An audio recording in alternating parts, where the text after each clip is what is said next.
Zen level tips. So we'll be spending the next hour going through some more advanced Tableau tips. I'm going to be with you all day.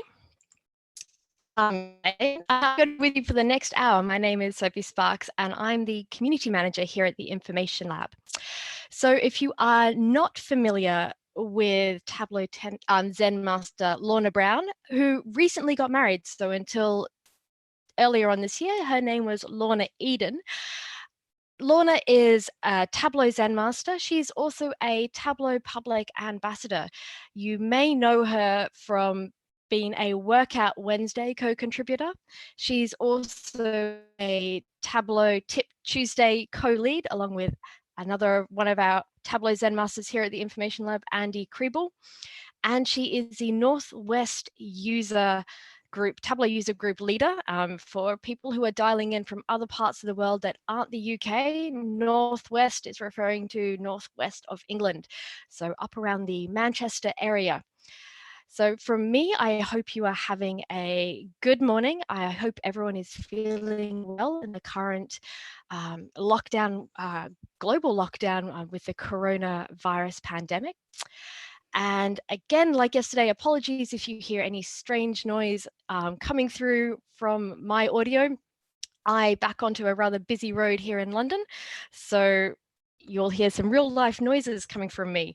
Lorna, on the other hand, has a very swish home office up north at her house, so she shouldn't hear any weird noises coming through from her, although she has told me she has a parcel that may be delivered just before the end of this tip session. So if we hear the doorbell ringing on Lorna's end, it's the postman delivering her parcel. So today, Lorna's going to be taking us through about 45 minutes worth of Tableau Zen level tips.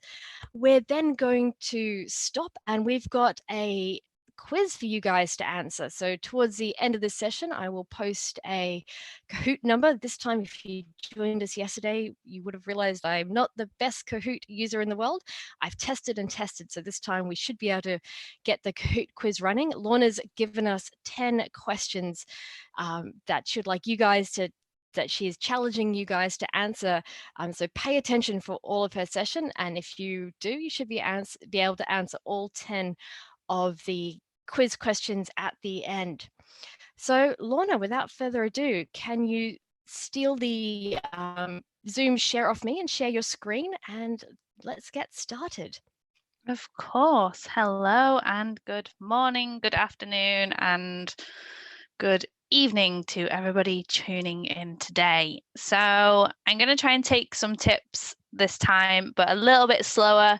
So hopefully we'll be able to get through them all. Otherwise, you might be guessing a little bit for those questions. But let's kick off with some mapping and some spatial joins. So first off, we have a shape file, which is looking at each of the London boroughs, and it has a polygon shape at the end, so the geometry field in its actual space shape file. And then we also have our crime data for London in December 2018 for all of the different crimes that were committed. So I'm just going to go through and show you all of these. So we have our latitude and our longitude, and we have all of our crime data here. And then we also have our LSOA name. So as you can see, there's lots of distinct colors around here, but if I just make this a little bit bigger, we have different letters and numbers at the very end, meaning it's not as easy to join on our data set, which is our London boroughs. So now if I show you the London boroughs, if I double click on geometry, and if I add name to color, you'll be able to see that we name. But I want to use fancy maps, and we can do that with our data set. So if I go to here and edit my data source, sorry, I don't want that data source at all. I want this one so I can show you what it's doing. I don't want to create an extract because I've already created the extract, just because of the sheer amount of data that's in here. So let's hope this cancels out pretty quickly. Okay, so we have our December 2018 crime data, And what we want is we want to add our shape file to it. So I'm going to add in here our spatial file. And I'm just going to quickly find it, which should be in my Tableau Tips folder, Data 19 Vegas. Okay, where has that file gone? Okay, I seem to have lost it. But anyway, I will show you what it's doing in my extract version. So what we want to do is we want to use a calculation called make point, which is a new calculation in Tableau 2019.1, I think it was. And make point allows Tableau to give you a spatial object, which is constructed from latitude and longitude based on the latitude and longitude that we have. So this is going to give a geometric field for the latitude and longitude for each crime. And what we can do there is we can make sure that it intersects the individual data, the geometry data that we have in our London boroughs, which means that it's going to place the point, the crime point, in the geometry data set. So I'm just going to make sure that that stays as an extract. So now when I go into our data set, we've got what we can do now is if I double click on geometry, we get our data set here, but then I can add our count distinctive crimes onto our data set. And let's just break that down a little bit. And now you can see we have each of our boroughs, and you can see that if I click on Barking and Dagenham, we can now see that we have a full 1,626 crimes in our area, but we also can see the hotspots within London. So that's how you use the spatial joins with intersects. So it allows you to plot all of these points as individuals. They're all located on an intersects with the London borough name. Okay, moving on. Density marks. So again, a relatively new-ish feature now, and it's really good for picking out hotspots in mapping data. All you have to do is go from circle to density, and then you'll be able to see other areas of hotspots in your data. So for example, you might want to start looking at Hounslow or Newham because there's quite a bit of a hotspot there. Density colors also come with their new color palettes, so you can change the color that you're looking at, and you can also change the intensity, so you can make it a bit brighter, a little bit less, and then you can also change the opacity as well, so you can see a little bit more in the background. If you added borders, it doesn't do anything, so I don't really know why it's there. And again, the halo just adds nothing, so you can remove them and it doesn't really change anything. So just make sure you change the colors. Again, you can also you can't create your own palette unless you do it in your preferences file, so you might want to have a density palette ready for your preferences file. Now, sticking on the theme of mapping, we want to have a look at make point and make line to create a hub and spoke map. Now, what we've got is we've got Ed Sheeran's hometown, not his actual address, because otherwise that would be a little bit stalkerish of me. So I'm just going to call this one home. Now we're going to use that function that we used before, so make point, and we're going to use the home latitude and home longitude. So this again is going to give us a single point of reference for Ed Sheeran's hometown. We also have the same for his tour location. So we have the make point, latitude and longitude. And to make this work, you need to make sure that you have two sets of latitude and longitudes, one to differentiate your start point, and then the other to do your end point. Now, previously, a hub and spoke map took a fair bit of time to create, and you had to duplicate your data and make sure that you had path IDs and all sorts of weird calculations, but now it's quite simple in terms of this make line function. So if I do make line, and then we want to use those geometric points that we made before. So if I drag in home and then comma and then tour as well. So you could either do these calculations separately, or you could do your make point in here instead of having those calculated fields. It just depends on how you work, but just make sure you're documenting your calculations if you are doing nested calculations. So now we have that make line. If I double click on here, you'll be able to see that Tableau automatically recognizes what we want it to do. And if I hover over something, it's just going to make it all highlight because we've not told Tableau how to break this down. So what we want to do is we want to add venue to detail. And as you can see now, I can click on one and it will show me the individual venue that Ed Sheeran went to. Again, we can add location just in case there's multiple venues in same venue name in multiple locations. And also if I option drag concert date and add that to discrete, just in case they were on different days. So now you can see we have all of his tour locations from his hometown, which is in the UK, somewhere in there. So we can unpin that map and we now have that hub and spoke. Again, you can add in, instead of having concert date on detail, you could have it as account and then add it onto color, so you can see how many concerts they did at a certain place. So for example, in Adelaide, in Doncaster,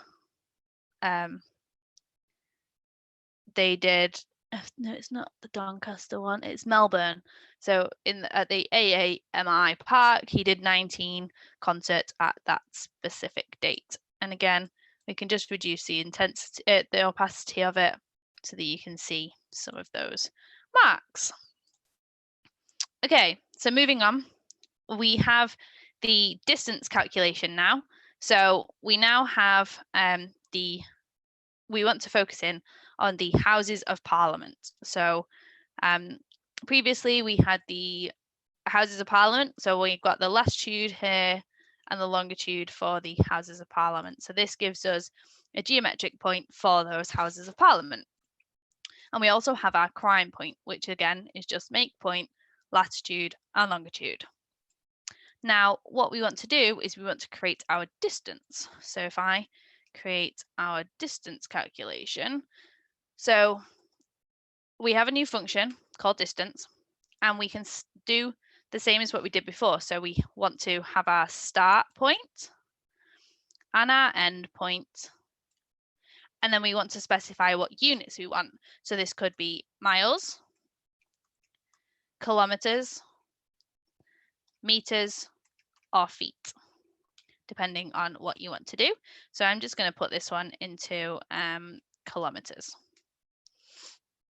So if I hit OK, this isn't going to do much at the minute, but what we have also done is if I show you the parameter, you can set up a parameter which looks at each of those 4 different metrics. So we have miles, kilometers, meters, and feet. And now instead of having your MI at the end, we can just put that parameter in there so people can choose what distance they want to look at. Now, if I right click on this and create bins, it's going to bring us back this option. We want a bin size of 1, and we can then use that to add this onto color. So if I add that onto color, you'll be able to see like this is going outwards in color, and you can see the radial chart at the very back. So if I added in the distance calculation that we did before, we can add a maximum of 10 kilometers out of the Houses of Parliament. And now if I click OK, it'll zoom in and it'll just purely bring back the 10 kilometers inside, outside, towards the Houses of Parliament point. So that's how we do the radial chart. Now, sometimes you want to make maps look a little bit better, or you only want to see the regions that we have data for. So for example, I don't need to see Europe over here, and I don't need to see Ireland because we have no data there. So I just purely want an outlined map of the UK only. So the way to do that is if we duplicate the latitude by hitting Command or Control, depending on whether you're on a Mac or a PC. And then I want to change this to a filled map. So at the minute, it's not going to do anything because we've got too much detail on here. So if I take out city, we're left with just the states. You can also take out state and it'll just leave you with the country, but then it also includes Northern Ireland. So it depends on what level of detail you want to go down to. So I'm going to go to map layers. I'm just going to take off the base, the land cover, and all of these little bits of information.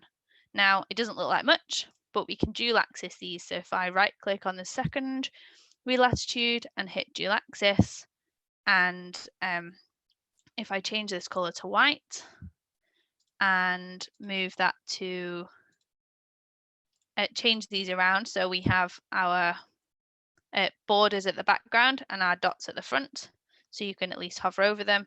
We can again make these bigger so you can see them, but now we only have the background outline of the England, Scotland and Wales. Again, we can remove state off here, and then it'll also include Northern Ireland, so you can just see the UK. That can happen for United States as well, so it just depends on what you're trying to look at and do from here. So now moving forward, we have if you ever wanted to use the region field. So in our Superstore styles, we have region. Now, if I put that onto detail, Tableau doesn't know what to do with it because it's not a geometric field that it recognizes. But what we can do is if we go to geographic role, create from country, it'll then pick up those individual regions and fill it as a map. Now, if we add in country to detail, it'll break those individual countries down and you can hover over and see them coloured by particular region. The reason we want to probably do this is so that we can have a profit by individual region or sales by individual region on a map. So you can break that down. If you have more regions in your data set, then obviously it'll break it down a little bit more for you there. How are we doing for time? Oh, good, loads of time.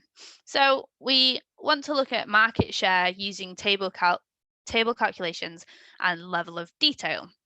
Now, there's two types of market shares that we can do.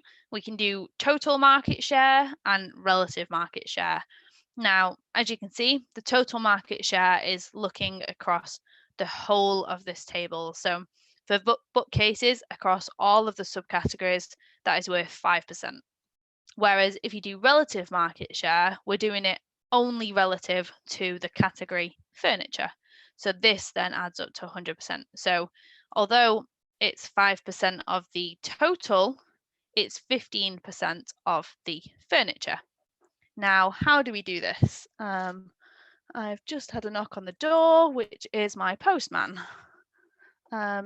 2 seconds, I will just quickly answer that. Hi everyone, this is Sophie again. So while Lorna is picking up her parcel from the postman, I thought I should remind people who might not have joined at the very start that at the end of today's session, so about 11:45 to 11:50 here in the UK, we're going to be launching a quiz. So Lorna's put together a quiz which covers questions, good alliteration there, about all the tips she's showing today. So as a little hint, she's already shown some things about mapping. So perhaps how to make lines or how to intersect two different data sets with two different levels of geographic mapping on them. And at the moment, she might be showing something around market share, percent of total, things like that. So pay attention, and at the end, we'll have a quiz. Lorna, are you back? I see your mouse moving.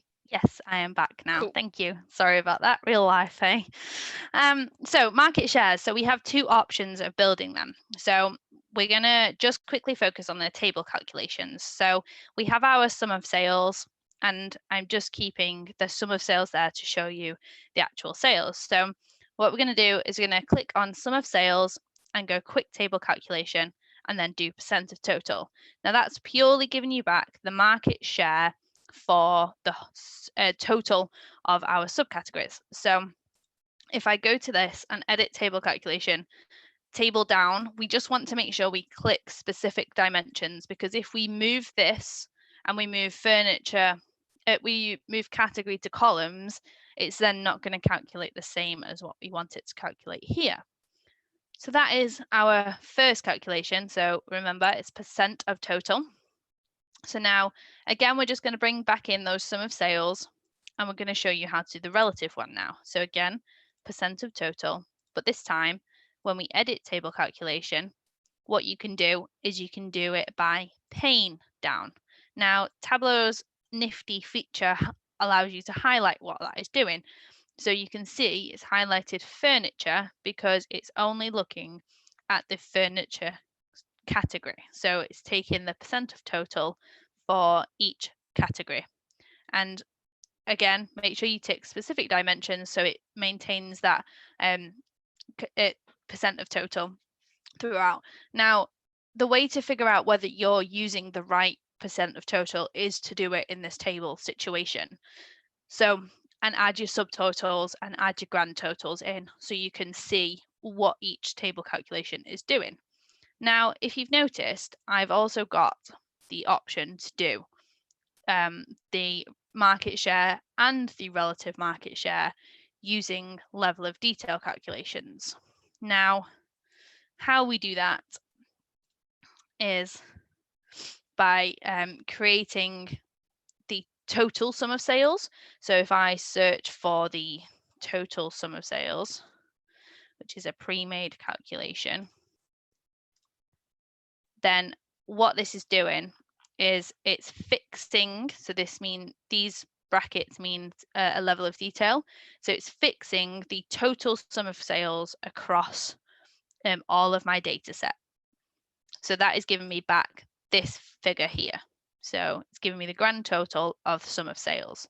Now to create this market share, all we need to do is we need to create a calculation, which is, if I call it LOD market share, and then all we need to do is we need to do the sum of sales.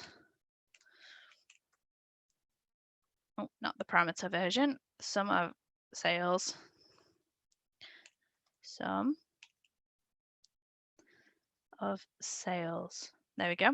And then divided by that total sum of sales that we have in our data there. So now if I hit OK and just go and search for that calculation, which is down here, and if I add that in, obviously it's going to give you 0 at the minute, but that's just because we've not changed it to a percentage. So if I change this to a percentage, change that down to 1, you'll be able to see that it's giving back that same percentage value that we had before. Now, the other one that we've got there is that relative market share. So if I go to category, sum of sales, again, it's a level of detail calculation, but this time we're fixing it at the category level. So as you can see, this figure here is being brought back as 742,000, 100,000. So that's the figure that we want to break it down to be a relative market share. So again, we're just going to create that calculation. So it's just the sum of sales divided by that category sum of sales, which is our individual category sales. And again, if I go to that down here and I change the default properties, percentage, 1 decimal place, and add that in, you'll be able to see that it's picking up the same values as our percent of total. Now, the difference is personal preference, depending on how you want to use the calculations.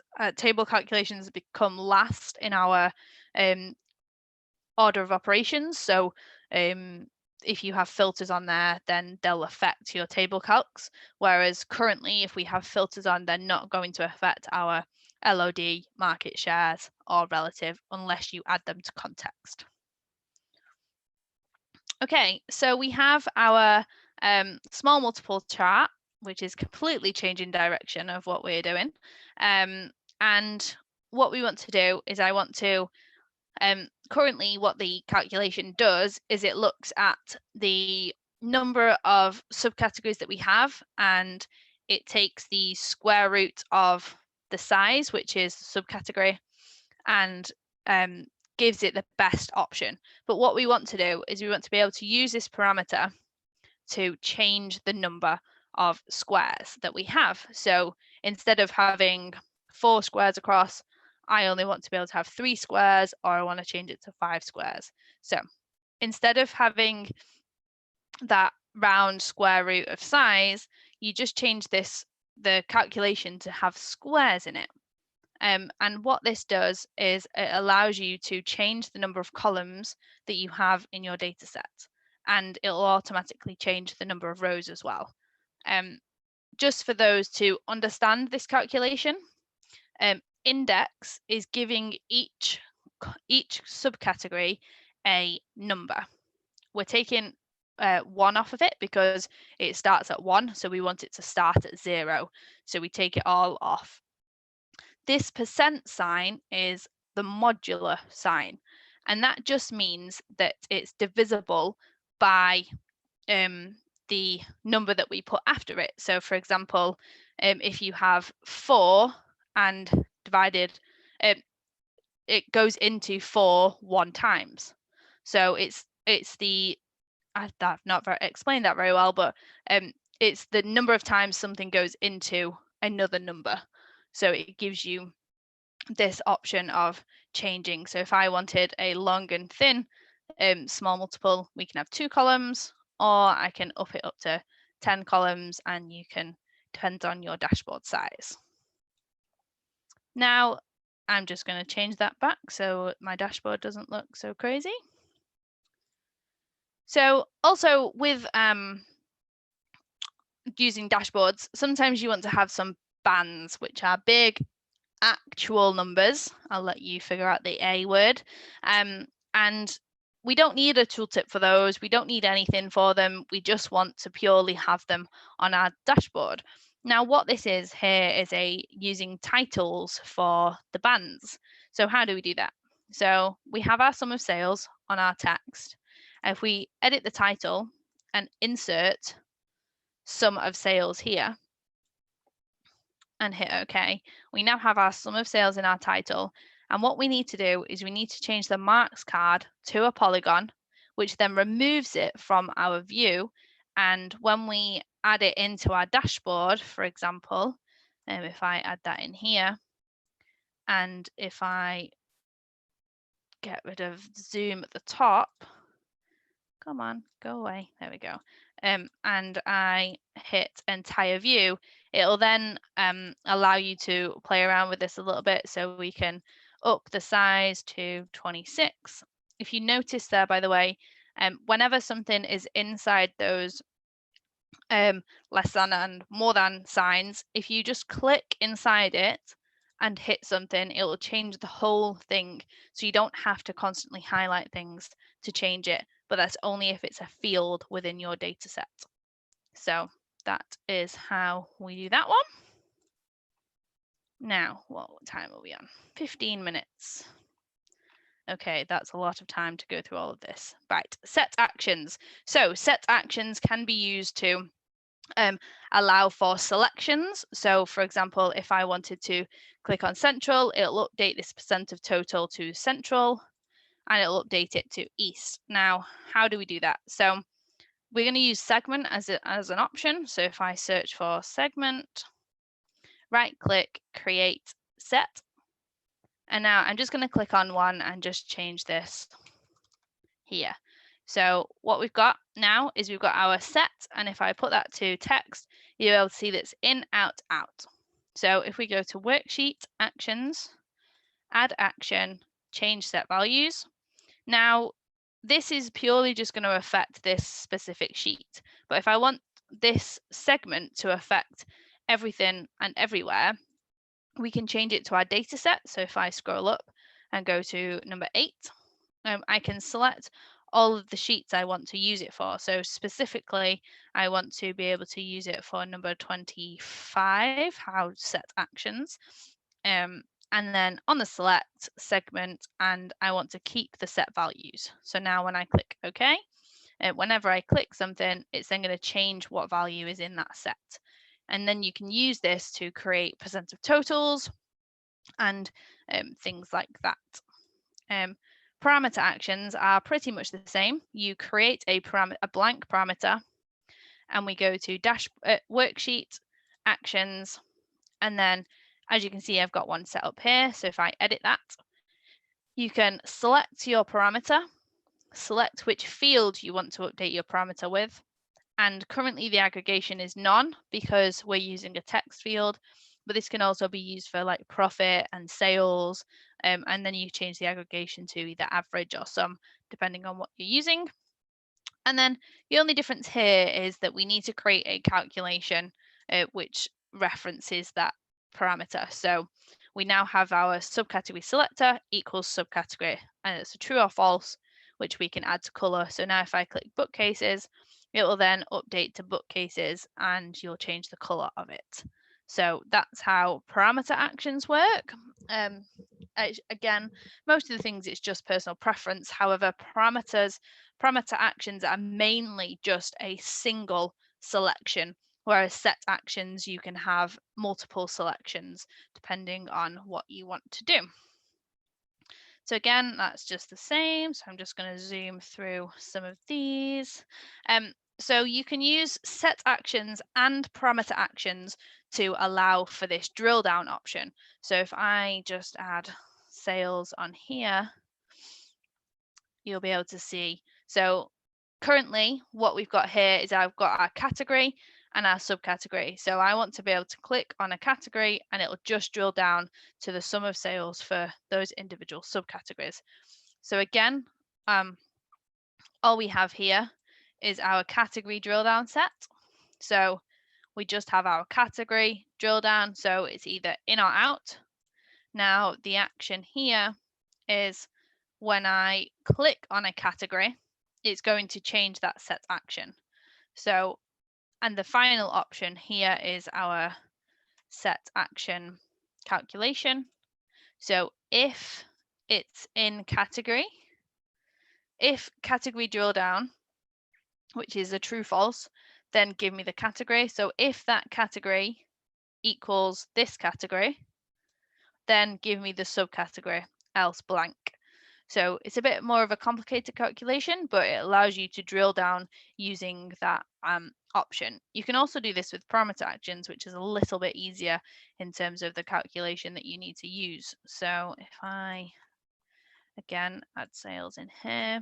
So as you can see in my category over here, if I hit furniture, it'll update.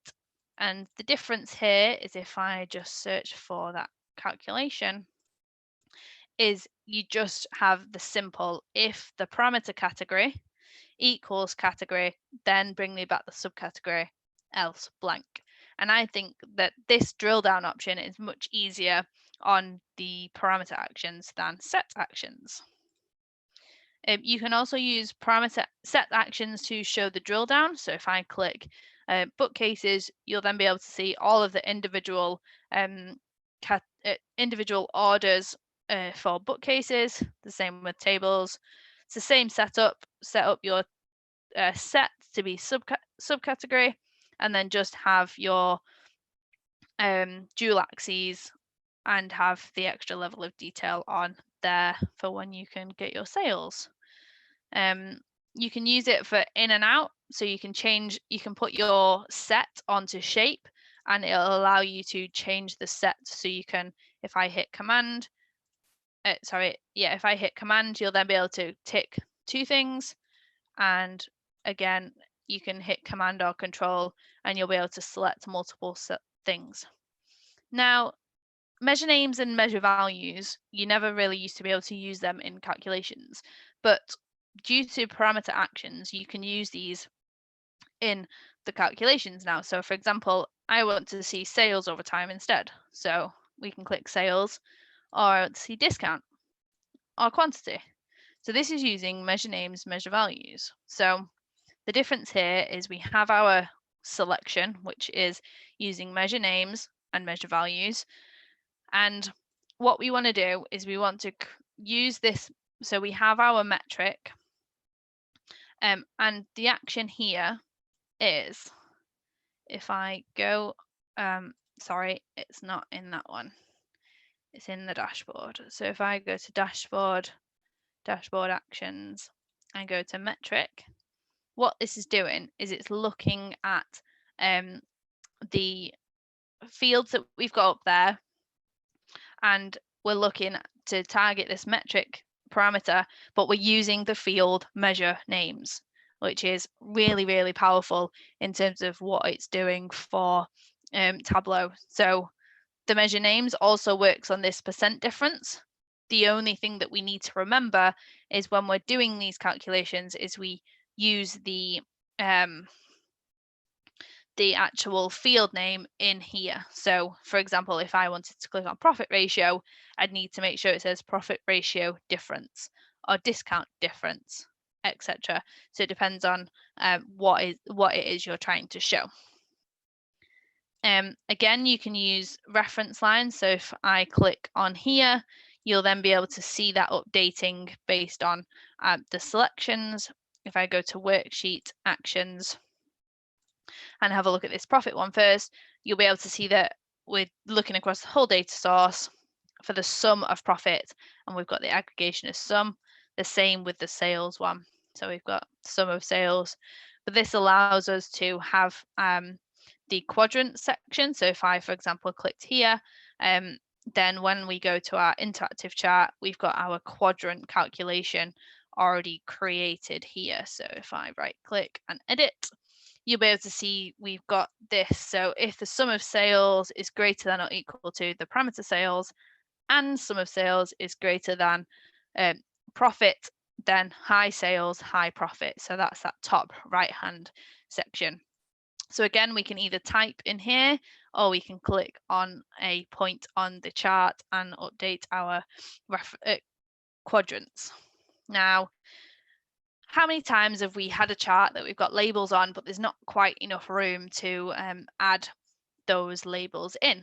So if I right click, add reference line, if you add a distribution band and change this to -10 and 110, what this does is you need to change it to sum of, in fact, you need to change it to maximum sales, sorry. So if you change it to the maximum sales, maximum sum of sales, it'll give you the maximum extent of this. Now, as you can see, if I take off the label and take off the tooltip, that's pretty much invisible. So now you've got a little bit of extra room to allow your labels to be on top and on bottom of your reference line. And if you hover over, you'll be able to see your line in the background, but it's not necessarily there for you. Now, sometimes we have calendars that we like to create, and we have gaps in there, but realistically, we want to be able to keep those in there and just show the dates, but as empty or null or as 0 sales. Now, the technique that we use for this is called scaffolding. And what we do is we join based on dates. So if I go to our data source, you can see here, we've got order date, join on order date to date, but having a right join, which allows us to keep all of the dates in our secondary data source. Now, what we're going to do is we're just going to build that calendar again. So if I drag order date to columns, we want weekday. in fact, I'm using the wrong order date. I want to use date. So again, weekday, and then we want week. So we're slowly getting there. Again, we want to just change this to being the latest one. Now we have our squares. So if I had sales to color, we don't want that sales, we want sales new, which is basically saying if is null, then 0, else sales. So if I drag that in, you'll be able to see all of our dates here. And now we can edit this and change this to start at 1. And if we change it to a diverging and we change this to white, hit OK, and then center this also at 1, and use full color range, you'll be able to see the white spots quite quickly to show you that we have had 0 sales on those particular days of this month. Right, quite quickly now, market basket joins. So this one, if I show you what it builds, you'll then be able to understand why we're doing a less than sign. So if I grab the secondary subcategory, in fact, I need to create this data source. So if I just add orders in again here, and we want to make sure that we say subcategory is less than the other subcategory. So now we have it in there twice, and we want to do an inner join. So if I go to our data set, we now have 2 subcategories. So we have our subcategory from orders, and then we have our subcategory other one. So if I drag in subcategory, you'll then be able to see our count of order IDs based on other subcategories. So for example, binders are often bought with paper, and binders are also often bought with art.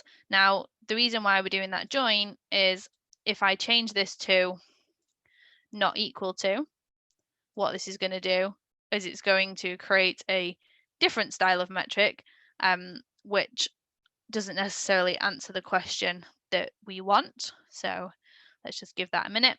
And you can see it's flipped on both sides. And we only really want it on one side because it's just duplicating the same amount of information. So again, if we go back to this, and also if we do less than or equals to, it's going to add that line of accessories was bought with accessories. So it depends on what you want to do. So binders was bought with binders a lot of the times. So it just depends on what type of market basket you are looking at. But I always prefer to do the just less than, so you can see what else it was bought with at the time. And that is everything from me. So now back over to Sophie to run the Kahoot quiz. Thank you for that, Lorna. So everyone who is watching this live, we're running a Kahoot quiz right now. So if you type into your browser, this can be on your laptop or on your phone, Kahoot, KAHOOT.IT,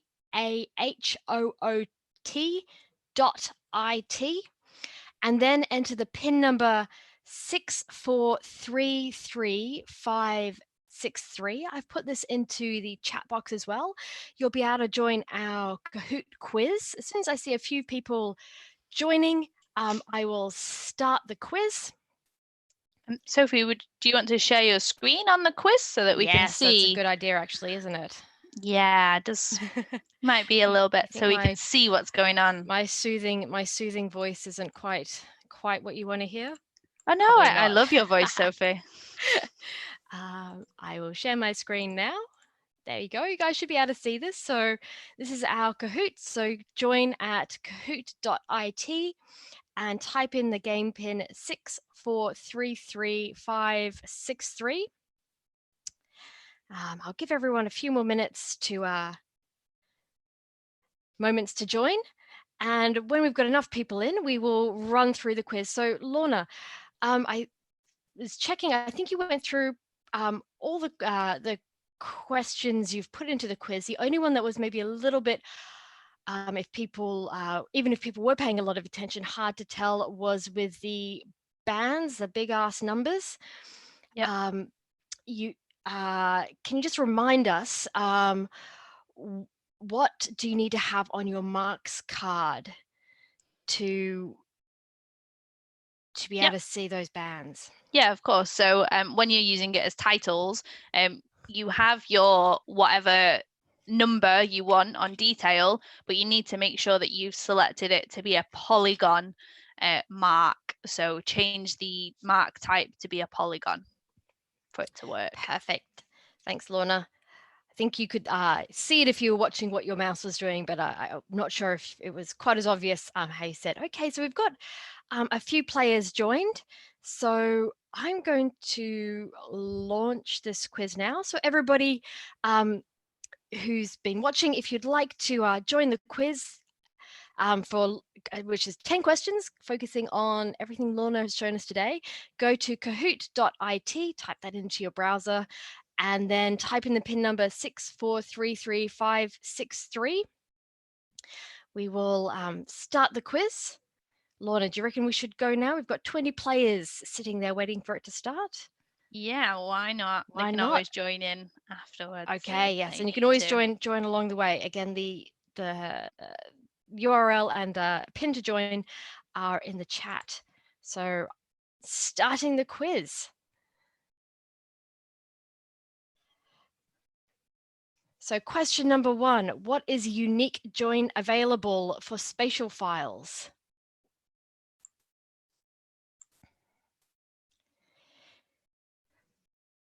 Is it number red intersects, number blue insects, number 3 interacts, or number 4 in green incepts? Okay, we've got most people answering correctly. It is intersects. So the unique join available for spatial files, Lorna, was one of the first things she showed us looking at the London boroughs, is intersects. So brilliant, everyone who got that correct. Going on to the next question. Everyone's got some points as well. We'll see who wins at the end. Second question, what spatial calculation do you need for a hub and spokes map? Do you need the calculation make date in red, in blue make time, in yellow make data time, and in green mark line? Sorry, make line, not mark line. Time is up.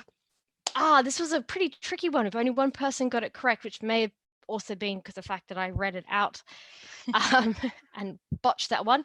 So make line. So Lorna showed us with the hub and spokes map. We need the make line calculation. So make line and the what was the other make point, Lorna, that came out last year in Tableau, but very similar calculation name to make date, which I believe came out probably in version 2018 or 17, a few years ago. Yep. Okay, going on to our next question. What units can you use for the distance calculation? 1, can we use distance calculation in feet?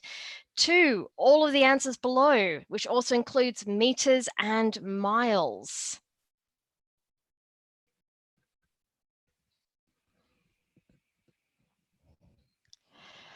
Okay, guys, time is up.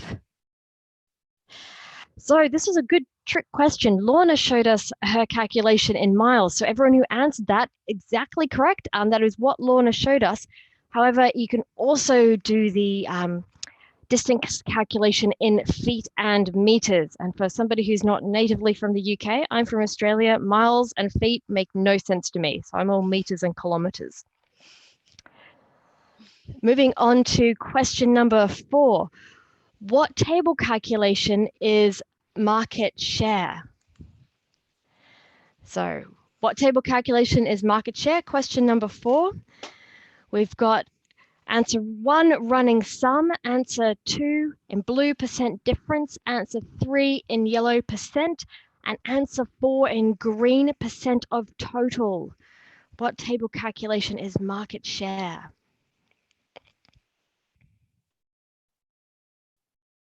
Ooh, split answers. Yes, percent of total. Lorna, when you were showing these table calculations, I had a great question come through on the chat from Tim, who was, you showed table calculations and LODs, and he asked, which do you do first if you're doing a calculation? Do you necessarily always use the table calculation first or an LOD? Do you have any insights into that? It depends on what I'm trying to do. So if I know it can be done with a table calculation, I will definitely try table calculations first.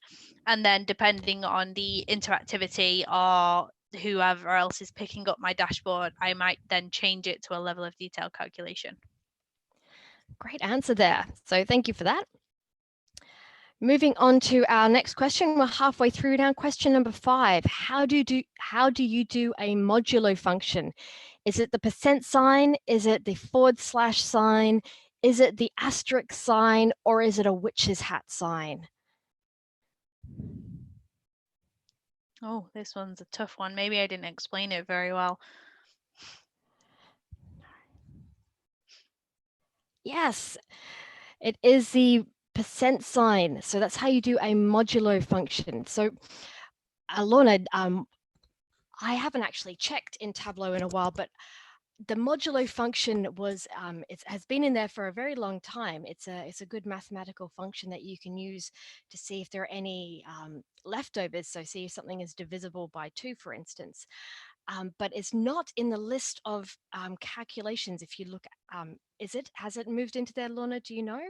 No, it's not, I'm afraid, Yeah. but it is on the Tableau website. So if you search for modulo function in Tableau, it then gives you a bit more of an explanation as to what it is. That is brilliant to know. So everyone, that modulo function, the video, the recording of this will be up, and Lorna will also share her workbook. I'll post it on YouTube with the video link, so you guys can go back and have a look at the modulo function. Moving on to question 6, when using titles for bands, big ass numbers, what does the marks card need to be? Does it need to be set to a line? Does it need to be set to a bar? Does it need to be set to a square? Or does it need to be set to a polygon?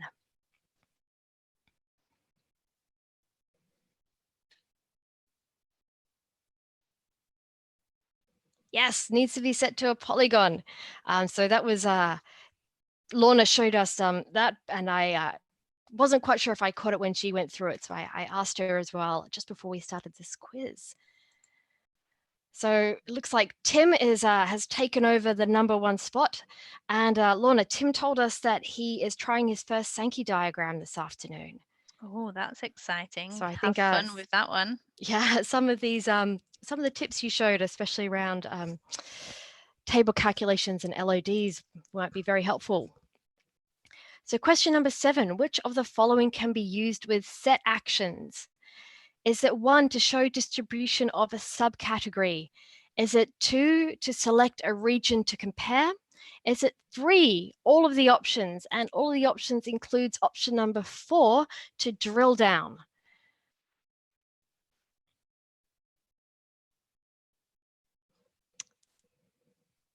Perfect. It is all of those options. So Lorna, when you were showing your example with a set action, what was the first one you showed? Was it to drill down? The first one I showed was to select region to compare, but I went into more detail over the 2 drill down. So you're all right in the end.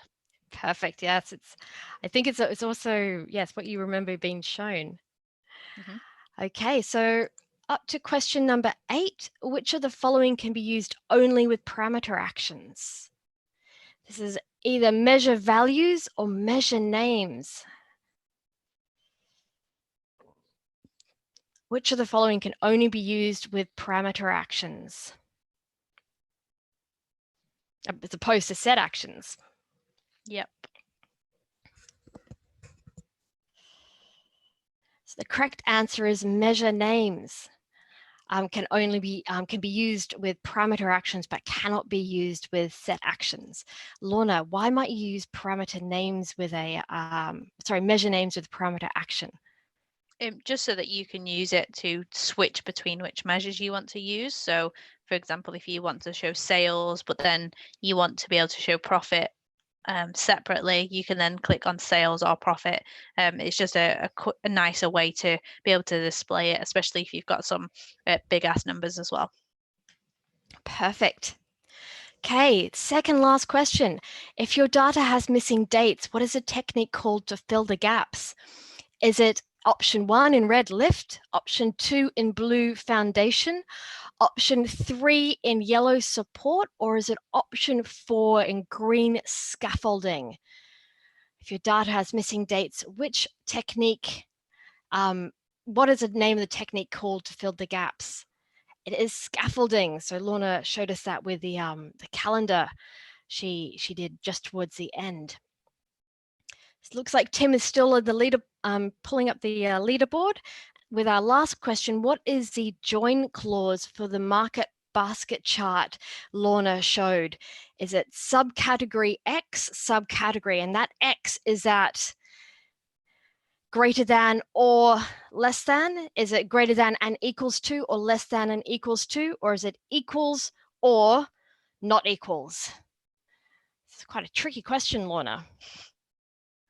You got it right, Everyone though. got it right. It is greater than or less than. So thank you everyone who took part in the quiz.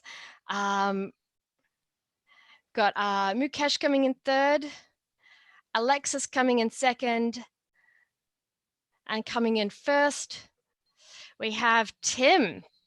So well done everyone who took part. I'm going to turn the sound off from my browser.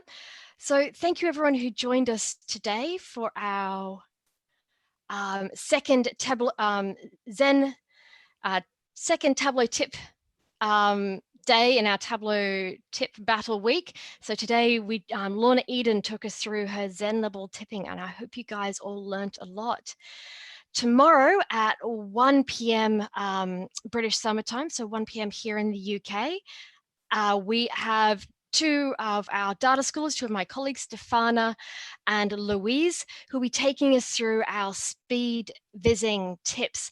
So these are things to help you speed up your vizzing. So think about keyboard shortcuts and other ways you can increase your speed and not have to faff around when you're building your visualizations. So please do join us tomorrow at 1 p.m. For our speed vizzing shortcuts tip battle between Stefana and Louise. So Lorna, thank you so much for joining us today. No Everybody who is dialed in, thank you for joining us as well. I hope you guys all have a lovely lunch if you're here in the UK, or a good afternoon or a good morning, depending on where in the world you're dialing in from. And everybody who is affected by coronavirus and is in some form of lockdown, I hope everyone stays safe and healthy. So thank you very much, and goodbye from me, Sophie Sparks. Thank you, and goodbye from Lorna Brown. Brilliant.